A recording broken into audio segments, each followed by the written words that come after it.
जनतेसाठी सदैव तत्पर आम्ही मुरुमकर. आपले शहर आपल्या बातम्या. मुरुम शहराची शैक्षणिक ओळख आणि निजामकालीन ऐतिहासिक वारसा जपणाऱ्या जिल्हा परिषद मुलांच्या प्रशालेच्या धोकादायक इमारतीची उमरगा तालुक्याचे आमदार प्रवीण स्वामी यांनी भेट देऊन पाहणी केली. शाळेतील एका वर्गखोलीचा स्लॅब कोसळल्याच्या पार्श्वभूमीवर आमदार प्रवीण स्वामी यांनी संपूर्ण इमारतीची पाहणी करत तडा गेलेल्या भिंती, स्लॅब तसेच इतर वर्गखोल्यांची पाहणी केली. यावेळी विद्यार्थ्यांच्या शैक्षणिक गुणवत्तेचीही त्यांनी माहिती घेतली. सन 1938 मध्ये स्थापन झालेल्या या ऐतिहासिक शाळेचा मोठा शैक्षणिक वारसा असून या प्रशालेतून अनेक माजी विद्यार्थी विविध क्षेत्रात नामांकित झाले आहेत. शाळेच्या स्थापनेपासून आजपर्यंतच्या वाटचालीची माहिती यावेळी आमदार स्वामी यांना देण्यात आली.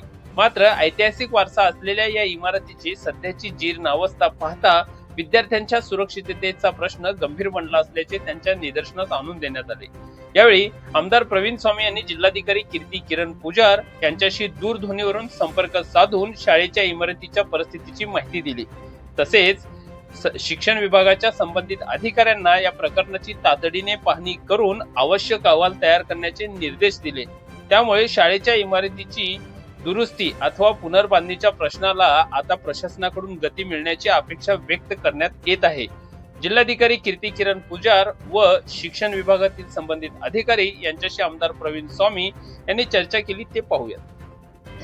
कोणती इमारत आहे? ही आपली शासकीय इमारत आहे, जिल्हा परिषद प्रशाला मुरुम बॉईज. मुरुम बॉईज, ठीक. आता एक रात्री रूम पडली 2 तारखेला. ते म्हणजे त्या वेळेत रात्री पडली म्हणून काही विद्यार्थ्यांना नुकसान झालं नाही. परंतु पुन्हा आणि तीच इमारत कंटिन्यू आहे. पाऊस जर सलग पडला तर ते पुन्हा नुकसान होण्याची शक्यता आहे. बरं, ही एकच इमारत नाही आपल्याकडं. आपल्या जिल्ह्यातल्या 50% काही इमारती आहेत. तुमच्याकडे निर्लेखांचे प्रस्ताव जिल्हा परिषदकडे आलेले आहेत. आता जिल्हा परिषदला सांगून थकलो म्हणून शेवटी तुमच्याकडं. आणि बांधकाम नवीनची पण तिथं आवश्यकता आहे. DPDC मध्ये ज्याही वेळेस हा विषय निघेल ते निर्लेखित करण्याच्या ज्या शाळा आहेत त्यांना तात्काळ आदेश द्या. त्याच यंत्रणेला आदेश द्या की या शाळा पहिलं निर्लेखित करा. पेपरला बातम्या येत आहेत साहेब, तुम्हाला माळेगावची शाळा 4 खोल्या पडल्या, आमची कोराळची शाळा पडली, आता ही पडली, बेळम तांड्याची शाळा पडण्याच्या ह्याच्यामध्ये आहे, वर्नाळवाडीची शाळा पडण्याच्या ह्याच्यामध्ये आहे. हे सगळे एकदा आज उद्यामध्ये अहवाल घ्या आणि त्या सगळ्या यंत्रणेला सांगा तुम्ही. येस साहेब. आणि नवीन बांधकामाच्या बाबतीमध्ये आपण DPDC मध्ये चर्चा करू ह्या संदर्भामध्ये. आणि मागच्या वर्षी आपण 40-42 काहीतरी वर्ग खोल्या मंजूर करून घेतल्या, त्याची पण कारवाई चालू झाली नाही आणखी. थोडं त्या संबंधित यंत्रणेला पळवा साहेब. आणि ह्या बाबी थोडं सिरियस आपण घ्याव्यात सगळ्यांनी. येस, हो. ह्या 2 दिवसामध्ये त्यांच्या बैठका घेऊन निर्लेखित करण्यासंदर्भामध्ये तात्काळ कारवाई व्हायची. Yes sir. उमरगा लोहारातले निर्लेखांचे किती प्रस्ताव आहेत?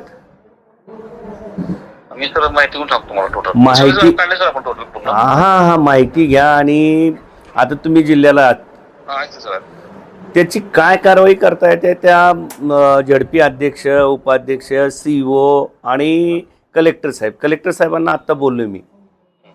तुम्ही 1-2 दिवसामध्ये त्यांना अहवाल देऊन त्या निर्लेखनाची मंजुरी आपल्या स्तरावर आल्यात आता सगळ्या. त्या मंजुऱ्या देऊन टाकून ते कामाला लावा सगळ्या यंत्रणा. आता माळेगावची शाळा पडली, कोराळची पडली, आता मुरुमची पडली. हे काय आपण एखादं म्हणजे काहीतरी दुर्घटना व्हायची वाट बघतो असं अर्थ होतो त्या सरळ सरळ.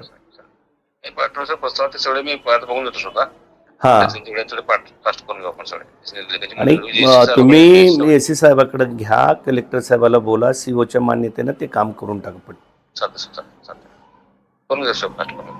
नाहीतर मला बैठक घ्यावी लागेल बरं सगळ्याची.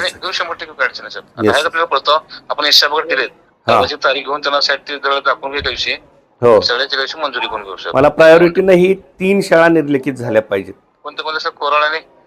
कोराळ, माळेगाव, मुरुम. ठीक आहे सर. प्रशाला बॉईज. हो.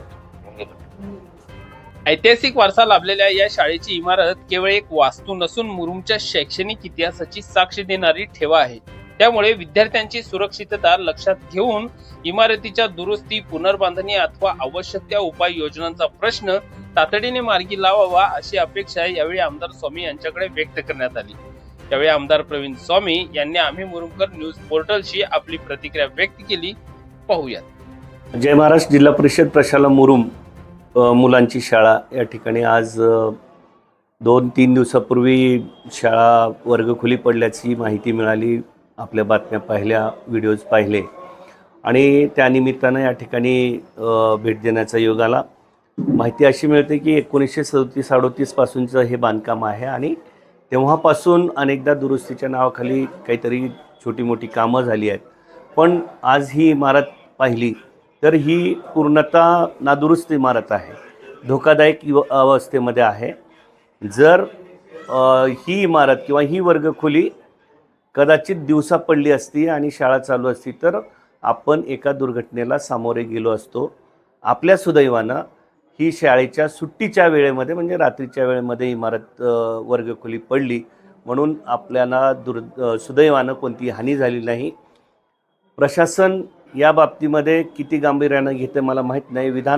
मंडळामध्ये मी महाराष्ट्रातल्या सर्व शाळांचं स्ट्रक्चरल ऑडिट करावं, त्यातल्या त्यात प्रायोरिटीनं जिल्हा धाराशिवचं स्ट्रक्चरल ऑडिट व्हावं, नवीन इमारती बांधकामाला मंजुरी मिळावी आणि जुना निर्लेखित करण्याजोग्या ज्या इमारती आहेत त्या पाडण्यात याव्यात अशी वारंवार मागणी केलेली आहे। आजही माननीय जिल्हाधिकारी महोदय आणि माननीय जिल्हा अभियंता जे आमचे आहेत त्यांना सक्त सूचना दिल्या आहेत की 2 दिवसातला याचा अहवाल तयार करून या संदर्भाची तात्काळ कारवाई करावी, ज्याच्या माध्यमातून पुन्हा दुसरी एखादी शाळा पडू नये आणि तिथं दुर्घटना घडू नये।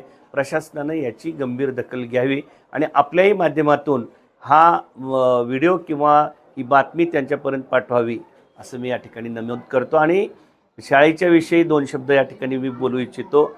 मुरुमसारख्या शहरामध्ये जिथं प्रचंड स्पर्धा आहे त्या ठिकाणी इथला पट टिकून ठेवण्याचा प्रयत्न करत आहेत। किंबहुना शहरातली काही मुलं आणि आजूबाजूच्या खेड्यातली मुलं मिळून ही शाळा जी मागच्या 15 वर्षापूर्वी अक्षरशः बंद पडली होती आज चांगल्या अवस्थेमध्ये आहे, पण पालकांचं जसं लक्ष आहे तसं प्रशासनाचंही लक्ष असलं पाहिजे। धन्यवाद। धाराशिव जिल्ह्यामध्ये महायुतीची सत्ता संपूर्णतः दिसून येत आहे, मग अशा परिस्थितीत निधीसाठी आपण कशा पद्धतीने पाठपुरावा करणार? हे बघा, चांगल्या गोष्टींसाठी पक्ष आणि सत्ता हा विषय नसतो। शाळा इमारत कोणासाठी आहे, ते पोरं कोणत्या पक्षात आहेत का, शिक्षक कोणत्या पक्षात आहेत का, फक्त आपण सामाजिक काम आणि सार्वजनिक काम ज्या जनसुविधेचे काम आहेत ह्या कामासाठी मागणी करत आहोत। आणि ज्यावेळेस आम्ही जनसुविधासारखे, शाळा इमारतीसारखे, समाज मंदिरासारखे, रस्ते गटारीसारख्या या गोष्टीची मागणी करतो त्यावेळेस प्रशासनानं सकारात्मक भूमिका घ्यावी असं आमचं नेहमीच मागणं असतं। या जिल्ह्याचे पालकमंत्री महोदय यांच्याकडे या संदर्भात आम्ही दाद मागणार आहोत। दरम्यान शाळेच्या वतीने मुख्याध्यापक विजयकुमार देशमाने यांनी आमदार प्रवीण स्वामी यांचा सत्कार केला। शेतकरी नेते विजयकुमार तळभोगे, नगरसेवक अजित चौधरी यांचाही यावेळी सत्कार करण्यात आला।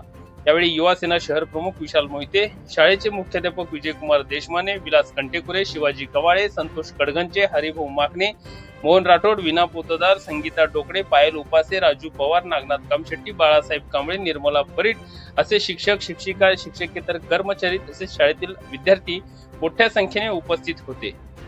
मुरुम शहर व परिसरातील सर्वच प्रकारच्या बातम्या पाहण्यासाठी आम्ही मुरुमकर YouTube न्यूज पोर्टल व फेसबुक पेजला सबस्क्राईब व फॉलो करून लाईक, शेअर, कमेंट करायला विसरू नका।